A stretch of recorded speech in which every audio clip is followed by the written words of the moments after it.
Bom dia, gente, tudo bem? Primeiro, eu agradecer aí o time do Senac pelo convite e compartilhar um pouco com vocês do que eu vivi nesse tempo todo, né? Então, a ideia aqui é a gente falar um pouquinho sobre o poder da IA na era da informação. Meu xará já contou um pouquinho aí sobre alguns dos principais projetos, então todo meu background foi em varejo, então eu passei praticamente aí grande parte da minha carreira em grandes varejistas, então trabalhei na Riachuelo, Pernambucanas, SPC Brasil, na TOTS desenvolvendo software para varejo, na Marisa, e hoje eu sou diretor de arquitetura na Semantics, que eu vou contar para vocês um pouquinho mais para frente o que é. Então aqui alguns cases, o João comentou já, eu vou passar, mas eu acho que eu tive a oportunidade de participar de projetos de dados muito no começo. Então era um grande desafio, quando eu vejo a evolução de lá para cá, é realmente impressionante, em pouquíssimo tempo, aí 6, 7 anos. O último grande feito que eu fiz foi o projeto que é hoje benchmark de Fashion Analytics global de Cloudera. Então foi o cadastro positivo no SPC Brasil, que é aquele projetinho que mapeia o histórico financeiro da vida de todas as pessoas. É um projeto incrível. E vamos lá, né? Nessa jornada toda eu só tive uma certeza na vida, que a gente está vivendo num mundo cada vez mais conectado, cada vez mais com informação e que está sempre online. Então isso eu acho que é a certeza que eu tive ao longo desses 6, 7 anos aí, focados em dados na minha carreira. E é um mundo que tem um crescimento de dados exponencial. Então é um volume muito considerável. Aqui eu trouxe algumas informações para vocês terem ideia do volume de dados por minuto gerado, né? Então são 216 mil fotos compartilhadas, por exemplo, no Instagram, 400 horas de novos vídeos no YouTube. Tem um que eu acho muito legal, 3,5 milhões de WhatsApp, né, que também é incrível, mas 69 milhões de palavras traduzidas no Google. Isso mostra como tecnologia e dados está de fato quebrando as barreiras de distância e de comunicação entre as pessoas, e isso é incrível. Só que isso traz um monte de outros pontos, né? Então, quanto maior o dado, maiores os volumes, mais difíceis eles ficam de ser analisados. A Enterprise IT, né, a tecnologia de grandes empresas, projetos complexos, está ficando cada vez maior e isso traz, de fato, mais complexidade. E as ameaças cibernéticas. Então, ao mesmo lado que eu tenho gente desenvolvendo coisa para o bem, eu tenho gente desenvolvendo coisa para o mal. Então, é um grande desafio a se superar e dados e IA, sem dúvida nenhuma, vai ser o grande divisor de águas nesse mundo. A gente está caminhando para um mundo rumo a 480 exabytes de dados, que é o equivalente a 1 milhão de terabytes. Então hoje quando a gente entra numa empresa que fala, eu tenho 10 teras de dados, todo mundo fala, uau! Imagina 1 milhão de teras. Então é um pouco disso que a gente está trazendo agora, é para esse mundo que a gente está caminhando. Isso é um estudo do IDC que fala que até 2025 o mundo produzirá 480 exabytes. E como que a gente se prepara para isso, né? Como eu vivo esse novo mundo, como eu surfo essa onda, como que minha companhia tem condições de fato de apoiar nisso? Primeiro passo é saber quem você é, aonde você está, qual que é o step dessa jornada que você se encontra. Então você tem lá desde o zero, né, quando a gente fala de um framework mais comum, que é o começando a digitalizar meus dados. Então eu saio do mundo analógico e começo a digitalizar. E gente, por incrível que pareça, não é a realidade de ninguém que está aqui, mas existe muita empresa nesse cenário. Até os 5, que são empresas como Google, Apple, que já monetizam e que sabem usar isso da melhor forma possível, de um jeito de monetizar esse dado mais automatizado, mais produtizável, vamos colocar assim. O mais importante, ao meu ver, e que ninguém pode perder nunca, é a visão de que governança é o core de tudo. Então é o mais importante. Eu trago essa provocação aqui, eu geralmente uso ela nas apresentações, que é assim, onde tem ouro aqui? Pode ter ouro aqui. Em qualquer uma. Só que aqui é fácil de achar que é difícil.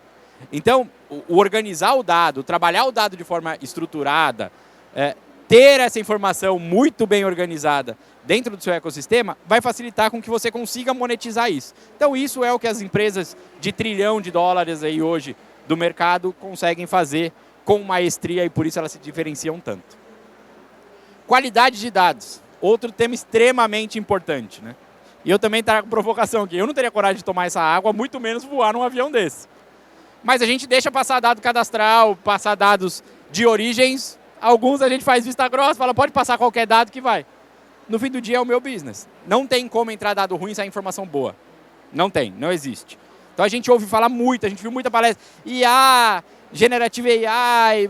se o dado não for bom na origem, nada disso vai funcionar. Então, eu acho que esse é um recado importante, porque a galera deslumbra com o hype da tecnologia e esquece de fazer o básico. E, por último, não menos importante, segurança e LGPD. A gente vem legalizando, normalizando e trabalhando com muito mais controle o acesso a todas essas informações e esses dados. Mas como que a gente pode fazer isso, né? Na prática, onde eu consigo aplicar dado e usar IA para fazer diferente? Então, um exemplo é na saúde pública. A gente tem muito dado público hoje, dado aberto, que a gente consegue usar, explorar e por exemplo, mapear com análise preditiva potenciais surtos, potenciais índices de mortalidade, de morbidade, por aí vai. Então, a gente tem muito cenário que a IA pode reduzir.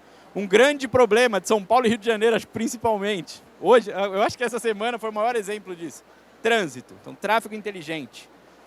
Por mais que trânsito tenha padrão, comportamento tenha um padrão, ele é vivo, ele é orgânico, então ele depende de inteligência aplicada em tempo real, para ajustes em cima daquela situação específica. Um evento específico no Rio de Janeiro foge do padrão que as IAs tradicionais já trabalham e que já estão acostumadas e foram treinadas para isso.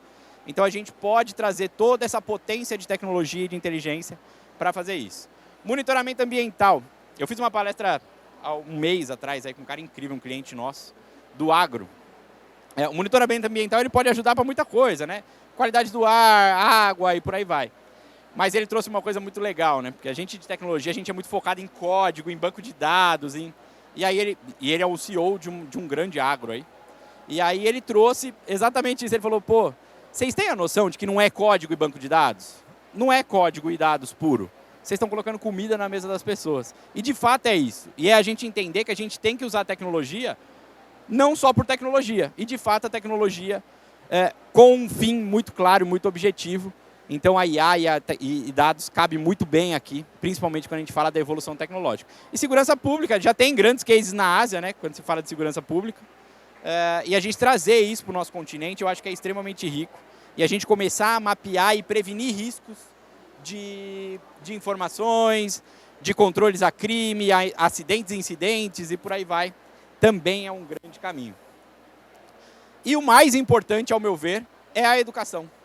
Então imagina que incrível a gente poder mapear o histórico de educação de uma pessoa ao longo da vida dela, como a gente faz hoje no cadastro positivo, que mapeia a vida financeira de uma pessoa ao longo da vida dela. Então imagina o quão rico é esse tipo de informação e que hoje ele acaba que não é captado e muito menos utilizado para gerar valor. Então eu vejo que muitas companhias, muitas estruturas, elas buscam valor financeiro de curto, médio prazo. Eu acho que quando a gente olha para a educação, a gente tem o maior potencial de construir, de fato, um mundo incrível. Um dos nossos slogans como companhia é impactar positivamente bilhões de vidas com dados. E, sem dúvida, essa é uma vertical que a gente investe muito e que a gente aposta, dada a parceria com o Senac e por aí vai. Eu acredito que aqui, de fato, é onde a gente tem um potencial imenso a se explorar ainda. E a gente precisa começar. Então, eu acho que nem começou. E esse é um ponto importante. E eu trouxe para vocês aqui alguns cases, né? Como é muito rapidinho, alguns cases que a gente desenvolveu com esse viés de impactar através de IA e dados e alguns cases aqui de P&D da nossa companhia. Então aqui a gente fez uma central de monitoramento hospitalar. Esse aqui é um cliente nosso, um grande cliente nosso, um dos maiores inclusive de health. E eles são um hub de hospitais. Então eles compram hospitais e gerenciam toda essa estrutura de hospitais. E eles não tinham monitoração, eles não tinham controle, eles não tinham acompanhamento, eles não tinham nada, definitivamente nada. E a gente construiu do zero toda essa estruturação. Baby step. Então, tem um amigo meu que ele fala muito aqui de fatiar o boi aos bifes, né? Então a gente começou pequeno, começou com análises descritivas, olhando para trás, viemos para diagnóstico, entender o que está acontecendo agora, e agora a gente está em preditivo e começando a estruturar algumas coisas preditivas, que é a tão sonhada IA que toda empresa busca. Um outro caso muito legal, esse aqui é um dos casos mais incríveis, eu tenho orgulho de falar, eu gosto de falar muito. Esse aqui é o Luiz O'Hara, é um dos nossos heads de inteligência artificial e de financial lá. Junto com o Hospital Oswaldo Cruz, a gente criou, na época do auge do Covid, um deep learning que é uma IA de mapeamento de imagem para fazer detecção de aumento de risco do Covid. Então, a gente estava vivendo um momento que não tinha mais teste e que era um absurdo o volume de pessoas internadas e morrendo por causa disso. E a gente precisava achar uma manobra. Como que a gente resolve, como que a gente descobre se as pessoas têm Covid. E a gente conseguiu criar uma IA que, através da tomografia, a gente mapeava a imagem e vários cálculos e vários modelos rodando por trás, a gente conseguia mapear se essa pessoa tinha risco ou não de ter Covid. E aqui mais 2 casos legais aí que eu trago de P&D. Então, análise de sentimento, imagina no seu ambiente de trabalho, na sua sala de aula, em qualquer ponto que você tenha acúmulo de pessoas, você poder medir o nível de sentimento dessas pessoas, como por exemplo numa palestra como essa. Então, quantas estão gostando, quantas não estão, através de uma câmera instalada em tempo real, poder monitorar isso. Speed to Text, eu trouxe, esse aqui quando a gente fala de IA, é uma das coisas mais comuns hoje, a gente vê bastante, é muito simples. Mas ele é muito legal e pouco aplicado hoje. Então, imagina num call center, imagina numa palestra, numa reunião de equipe, você poder usar uma IA que transforma fala em texto e poder usar Generative AI para poder fazer uma interpretação e um agregado dessa reunião e gerar uma ata de forma automática ou criar um resumo de uma discussão, de uma palestra e por aí vai. E o último que eu trouxe aqui é a identificação de logo, que pode ser logo, pode ser qualquer coisa, mas é uma IA que geralmente é muito fácil de se construir, dependendo do escopo do projeto, mas que tem um valor muito grande. Então, o que eu trago de mensagem sobre isso, né, é extremamente importante surfar a onda da tecnologia, estar antenado com o que tem de mais novo, mas a gente não pode esquecer da nossa origem, esquecer de que para tudo isso funcionar, de fato, a gente precisa ter uma estrutura e é uma jornada muito bem estruturada para isso. E rapidinho aqui falar para vocês sobre a Semantics, então, que é a empresa que eu trabalho com muito orgulho. Nós somos a primeira Deep Tech da América Latina a ser listada em Nasdaq. Isso aconteceu em agosto do ano passado. Foi uma aventura incrível, aí, um processo extremamente diferente. Então, foi um SPAC, foi o primeiro SPAC da América Latina. Fomos listados em Nasdaq, primeira companhia Deep Tech do Brasil e da América Latina. E hoje são mais de 700 clientes, ficou ruim para ver ali, né? São mais de 700 clientes, mais de 60 milhões transacionados por dentro das nossas plataformas. Nós adquirimos ao longo dessa jornada aí a maior integradora da América Latina, que é a Link API. Então nós temos mais de 2.000 conectores prontos, rodando, integrando sistemas. E hoje nós temos operação no Brasil, Estados Unidos, México e Colômbia, expandindo para o Brasil. Então, a gente ficou muito orgulho de contar isso, de trazer a história de listagem Nasdaq, porque, de fato, a gente entende que essa é uma oportunidade de abrir porteiras para mostrar para o mundo que o Brasil também faz tecnologia boa, que o Brasil também tem potencial de entregar muito resultado para o mundo. E é isso, gente. Aqui é um desenho da nossa plataforma, acho que de forma mais simples. Meu LinkedIn. Dúvidas? Estou à disposição. Uma salva de palmas para ele, depois dessa apresentação. Valeu, querido, parabéns mesmo, hein? E coisa boa. A gente tem alguma dúvida, alguma pergunta? Aqui em cima. Fala, por favor, seu nome e sua pergunta. Bom dia, João. Meu nome é Christian. Bom dia, Christian. Vi que você falou sobre educação, né? Isso é um assunto que hoje no país e no mundo tem se falado muito em relação ao relacionamento da educação com a inteligência artificial, né? E é um assunto que me interessa muito porque eu gosto muito da inteligência artificial, vamos dizer assim. Eu busco saber muito sobre isso. Qual é a sua opinião hoje sobre essa ligação? O que hoje a gente tem hoje no presente e o que a gente pode esperar no futuro com esse vínculo, com esse casamento da educação com a inteligência artificial? A gente sabe que nós, vamos dizer assim, a gente tem essa curiosidade, tem esse mecanismo de procurar uma inteligência artificial para a gente buscar alguma informação. Mas pensando numa criança, num adolescente, o que eles podem esperar para isso para o futuro? Eu acho que a gente ainda está aprendendo a lidar, né, Christian? Eu acho que mudou tudo muito rápido, como eu falei com relação à tecnologia. E acho que o planeta ainda não se acostumou com essa velocidade. Então, eu vejo que pode ser um caminho muito promissor, um grande acelerador da educação, e que de fato é. A gente vê muito mais simples, né, do que a IA, o acesso à internet, como as crianças têm mais informação hoje desde muito pequenas, por terem acesso a YouTube, a Google e por aí vai. Eu acho que a IA ela vai no mesmo caminho e a gente vai ter que começar cada vez mais a regular isso e ter os definitivos controles, mas sem dúvida nenhuma, eu acho que o mercado de educação vai ter que se reinventar, porque a IA é uma realidade, é um fato, já existe, já está aí enraizado. ChatGPT, cara, o próprio Google, a gente tem muita informação na mão dos nossos estudantes, dos nossos alunos, independente do nível e da idade. Eu acho que é um momento da gente repensar e definir limites e padrões. Eu acho que a gente ainda está nessa fase. Quando a gente fala de oportunidade, eu vejo imensas, como a que eu comentei aqui, por exemplo, de trabalhar um histórico de um aluno, desde lá do primário, quando ele começa lá na escola, quais foram os problemas que ele passou, qual a jornada dele, onde ele se dá bem, onde ele se dá mal, construir uma grande visão dessa jornada analítica de um aluno na escola. Imagina o quão rico isso é e o quanto isso vai ajudar a drivar a carreira e transformar pessoas em pessoas muito melhores, acho que criar uma sociedade infinitamente melhor. Então eu acho que hoje, falando de Brasil, a gente está exatamente nesse passo, né? De entender o potencial da tecnologia e encaixar isso dentro da realidade e começar a adaptar o básico que a gente faz desde sempre para essa nova realidade, que é uma verdade, vídeo pandemia aí, o que a gente teve que fazer de manobra para conseguir seguir com a educação das crianças do nosso país, por exemplo. Temos mais alguma pergunta? Alguma pergunta? Aqui, fala por favor seu nome e sua pergunta. Meu nome é Bruno aí, parabéns aí, João. E te perguntar, você mostrou a jornada de dados ali, né? Então tem desde do nada até quem está muito avançado. Hoje existe algum processo para ajudar a empresa de N setores a conseguir entender em qual processo dessa jornada ele está? Porque às vezes a gente vê uma coisa, né? O que você falou, inteligência artificial, putz, está muito longe. Mas eu tenho dado aqui em casa, o que eu faço com ele? Eu falei muito aqui da era da informação, né? Que a gente está na era da informação, de usar dados para gerar valor. Mas eu acho que junto com ela vem a era das plataformas. Acho que o Cris, na palestra de ontem, comentou um pouco sobre isso também. A tecnologia acelerou. Eu acho que o grande ponto agora são as empresas acelerarem da mesma forma. E plataforma é um grande acelerador para isso. Então, vou dar alguns exemplos aqui, exemplos próprios aqui, porque está dentro de casa, fica mais fácil.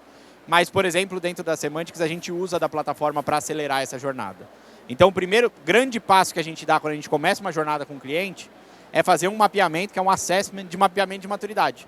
E maturidade não é só tecnologia. É governança, processo, pessoas, mindset de dados, orientado a dados. Porque senão você gasta milhões, implementa tecnologias, faz um negócio incrível e a empresa não está adaptada ao uso. As pessoas não estão, de fato, engajadas em usar, se sentindo donas daquilo.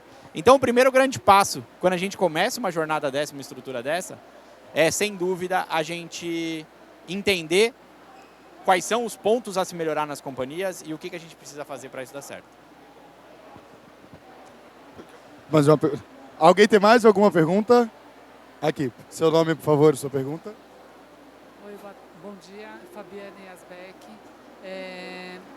Acho que complementando o que você estava falando, você falou muito da visão da empresa, mas tem um ponto de vista de entender a necessidade dos clientes e buscar tratadores deles através da IA. Como é que vocês têm trabalhado isso hoje? No nível de cliente, assim. Necessidade do cliente. Final. Exatamente.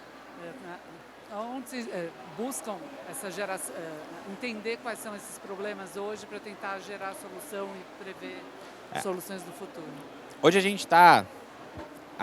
O primeiro grande passo, quando a Semantics nasceu, há 12 anos atrás, foi exatamente o aculturamento. Então a gente fez um trabalho de campo muito grande durante esse período.